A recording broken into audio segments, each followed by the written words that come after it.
ఇప్పుడు పోర్ట్లో జరిగిన అంశాన్ని మీరు గుర్తుపెట్టుకోవాలి. తప్పకుండా అక్కడ ఏదైతే రేషన్ ప్రభుత్వ బియ్యము అక్కడ ఎక్స్పోర్ట్ అవుతా ఉంది, స్మగ్లింగ్ అవుతా ఉంది. కళ్యాణ్ గారు వెళ్ళింది ఏంటంటే ప్రత్యక్షంగా ఆయన కళ్ళతో చూడాలి, ప్రజలకు తెలియచేయాలి వైసీపీ వారు ఏంటి ఆలోచన అన్నది. వాళ్ళు ఏ విధంగా ఈ 5 నెలల్లోనే ఇంత చేయగలిగారంటే 5 సంవత్సరాలు ఏం చేశారో ప్రజలకు తెలియచేయాలన్నది ఆలోచన. సీజ్ చేయడంలో ఏమాత్రం తప్పు లేదు. అదేదో కేంద్రం ఒప్పుకోదు. ఎందుకు ఒప్పుకోదండి? కేంద్రంలో కూడా ఎన్డీఏ మేమే ఉన్నాం. లీగల్ ఇష్యూస్ ఏవి ఉండవు. ఒకటి తప్పు చేసి వెళ్ళిపోయేటప్పుడు కొన్ని చట్టాలు మనం పెట్టుకున్నాం. అవసరమైనప్పుడు చట్టాలను సవర్ చేసుకునే హక్కు మనకుంది. చట్టాలు ఉన్నాయి, కఠినం చేస్తాం.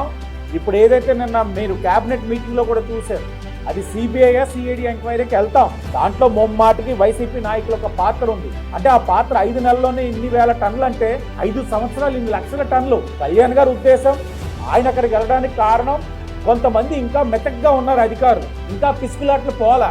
వాళ్ళకి మెసేజ్ ఇచ్చారు, నేను వెళ్ళాను, నెక్స్ట్ టైం నేను వెళ్ళకుండా మీరు వెళ్ళి చెయ్యాలి అన్నది ఆయన తాలూకు ఆలోచన.